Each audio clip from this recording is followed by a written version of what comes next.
Anda kembali dalam Breaking News dan pemirsa, saya akan perkenalkan dua narasumber kami untuk membahas terkait dengan putusan yang dijatuhkan oleh Majelis Hakim PN Jakarta Utara terhadap Basuki Cahayapurnama. Ada Pak Halis Hussein yang merupakan mantan Ketua Komisioner Komisi Kejaksaan. Selamat siang Pak Halis. Selamat siang, Abraham. Dan juga ada Bung Abdul Hoir Ramadan dari MUI. Selamat siang Pak Abdul Hoir. Selamat siang, Bung Abraham. Saya terlebih dahulu ke Pak Halis Hussein. Pak Halis, keputusan yang diambil oleh Majelis Hakim hari ini nampaknya kontras dengan apa yang kita saksikan dalam konstruksi tuntutan jaksa penuntut umum.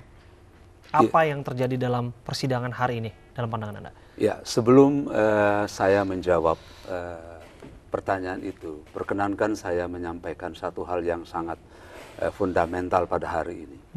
Bahwa komitmen semua pihak, siapapun, yang selama ini mengatakan bahwa akan taat kepada putusan pengadilan. Nah, ini saya berseru melalui acara ini.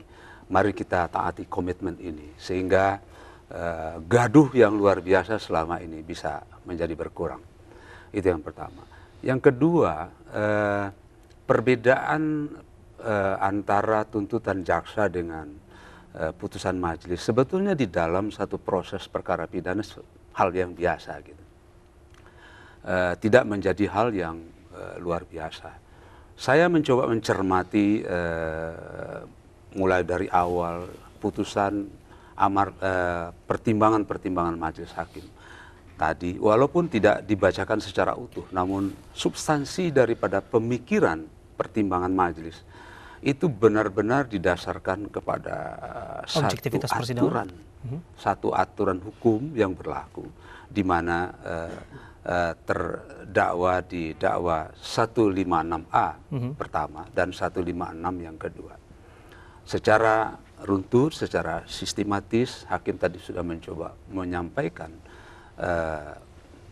unsur-unsur yang menjadi unsur dari pasal 156A yang menyebabkan hakim sampai kepada satu putusan dihukumnya terdakwa dengan hukuman penjara 2 tahun. Gitu.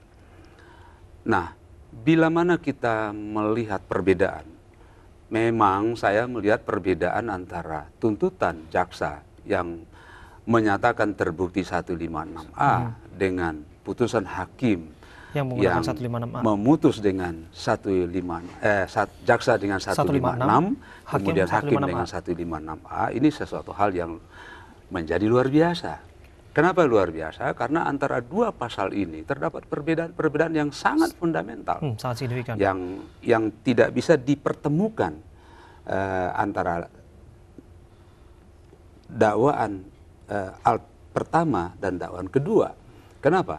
Karena di dakwaan pertama 156A itu tujuan daripada pasal itu adalah untuk penodaan agama.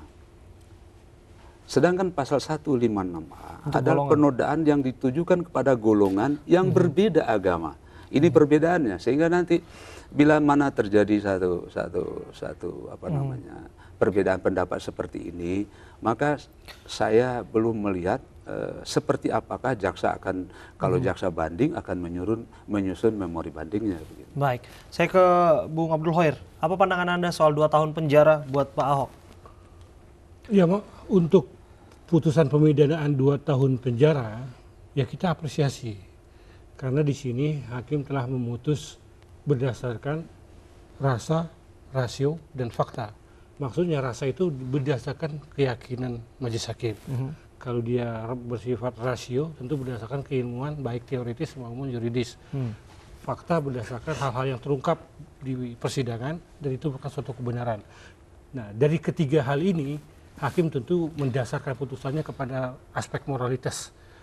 Kami sangat apresiasi putusan majelis hakim yang telah berposisi dalam dan bersikap secara responsif dan memutus dengan progresif. Bisa tidak bahwa dinilai hakim ini mengambil keputusan ataupun membuat vonis dengan independen atau objektif, terlepas dari apapun yang terjadi di luar persidangan? Karena kita paham berapa hari belakangan kerap kali ada kiriman bunga mungkin, kemudian juga ada aksi massa yang kemudian meminta keadilan untuk kasus sesuai ini. dengan konstitusi dan undang-undang kekuasaan kehakiman, dia itu memiliki kewenangan atributif.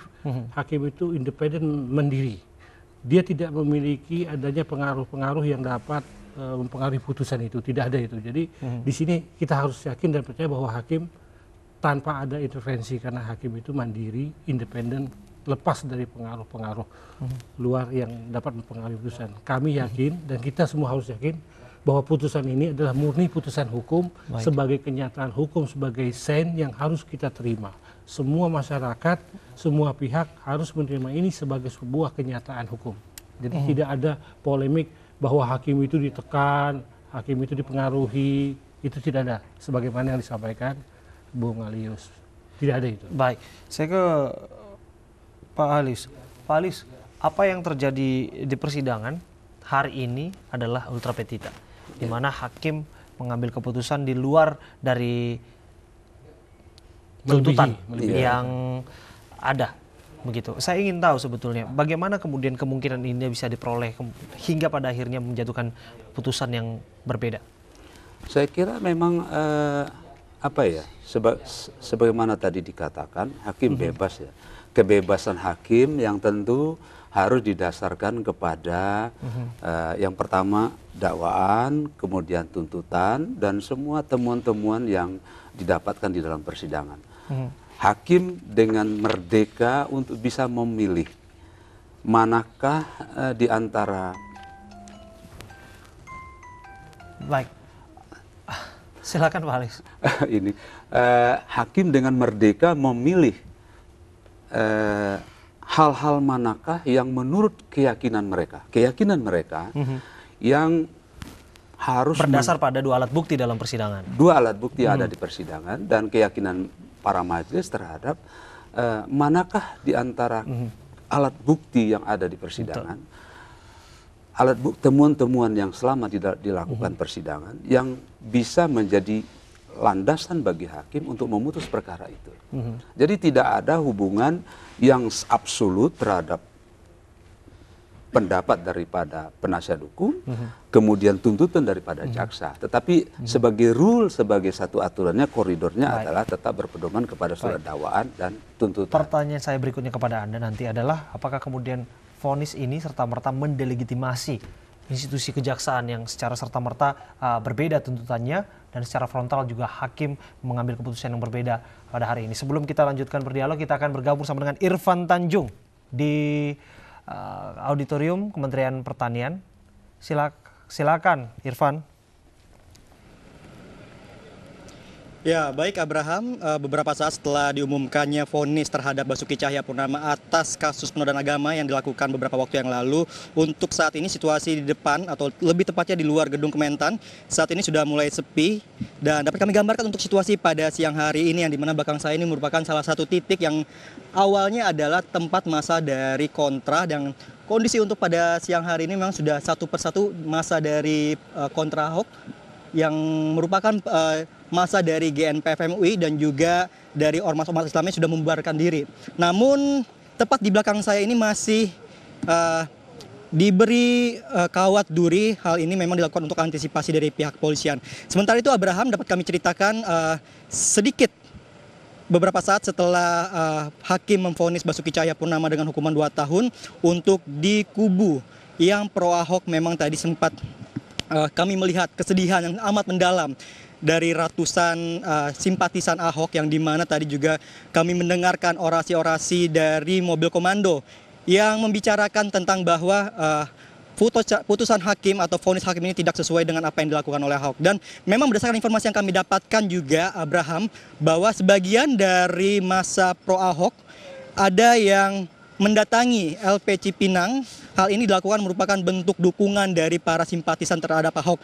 Dan sebagian lagi ada yang berdatangan ke Istana Negara. Hal ini dilakukan karena bentuk dari protes simpatisan terhadap vonis hakim yang memvonis Basuki Cahayapurnama dengan hukuman 2 tahun penjara. Dan kalau kita flashback ke belakang, memang kasus Basuki Cahayapurnama memang menuai pro dan kontra. Mulai dari aksi-aksi yang dilakukan oleh berbagai kalangan seperti GNPF, MUI dan juga ormas-ormas Islam lainnya. Dan pada hari ini memang Basuki Cahayapurnama telah divonis selama 2 tahun. Dan tentunya juga terkait dengan vonis ini, rencananya tim dari Basuki Cahayapurnama akan melakukan atau menaik banding. Abraham. Terima kasih. Irfan Tanjung, laporan Anda langsung dari luar Auditorium Kementerian Pertanian di Ragunan, Jakarta Selatan. Saya kembali ke Pak Alius, pertanyaan singkat saya tadi soal tuntutan konstruksi yang dibangun oleh jaksa penuntut umum tentu saja berasal dari apa yang terjadi di fakta-fakta persidangan. Lantas kemudian vonis yang lahir setelah merta berbeda dari tuntutan itu. Apakah ini mendelegitimasi institusi kejaksaan kita? Ya, saya kira memang tugas hakim itu adalah untuk mengambil keputusan. Karena dalam ketentuan undang-undang mengatakan hanya hakimlah yang memiliki kewenangan untuk mengatakan orang bersalah atau tidak bersalah. Jadi bukan soal delegitimasi, tetapi ini memang hakim menjalankan perannya dalam mengadili perkara ini, dan dia memiliki kewenangan untuk berbeda pendapat, baik dengan jaksa penuntut umum maupun dengan penasihat hukum. Tetapi tentu, ada kata tentu di sini, tentu kita bisa mencermati sebagai orang hukum atau sebagai orang awam kah? Bagaimana sebaiknya jaksa penuntut umum mencermati vonis hari ini yang berbeda dengan konstruksi tuntutan mereka? Tentu jaksa harus bisakah banding barangkali? Ya, kalau banding ya jaksa bisa banding. Biasanya dalam SOP kita, jaksa banding bila mana putusan hakim itu kurang dari 2/3 tuntutan jaksa. Itu SOP itu. Dan hari ini putusan hakim itu jauh lebih tinggi daripada tuntutan jaksa itu pertama. Nah, saya belum melihat alasan apakah bila mana jaksa mau melakukan banding, penggunaan pasal golongan dan juga pasal penghinaan agama yang secara kontras berbeda. Barangkali jaksa akan menggunakan perbedaan pendapat antara pendapat hakim bahwa terdakwa dihukum dengan 156A dengan tuntutan jaksa bahwa yang terbukti di persidangan adalah 156. Barangkali ini yang menjadi bahan bagi jaksa nanti untuk mengajukan memori banding, bukan kontra memori banding. Jadi ini sesuatu yang luar biasa. Kalau biasanya jaksa mengajukan kontra memori banding terhadap memori banding penasihat hukum. Nah, bila mana besok memori banding diajukan oleh penasihat hukum dan diajukan oleh jaksa penuntut umum. Jadi 2 memori banding yang akan menjadi tindak lanjut dari perkara ini. Baik. Saya ke Pak Abdul Hoyer. Pak Abdul Hoyer, jika kita melihat pada akhirnya ada peluang sebetulnya jaksa penuntut umum untuk mengajukan banding berdasarkan apa yang dituntut oleh mereka dalam fakta persidangan begitu. Bagaimana Anda melihat peran jaksa penuntut umum sebagai wakil dari masyarakat yang ada dalam persidangan? Ya, jaksa itu kan mewakili negara. Ya. Dia berdiri pada posisi membela kepentingan publik. Betul. Sehingga jaksa mendakwa dalam kepentingan menjaga kepentingan publik atau menjaga kepentingan umum. Dalam hal ini perlindungan terhadap agama. Perlu diketahui bahwa perlindungan terhadap agama itu 156A huruf A, ini rasa keagamaan yang hendak dilindungi. Sehingga rasa keagamaan itu adalah identik dengan kepentingan hukum yang harus dilindungi.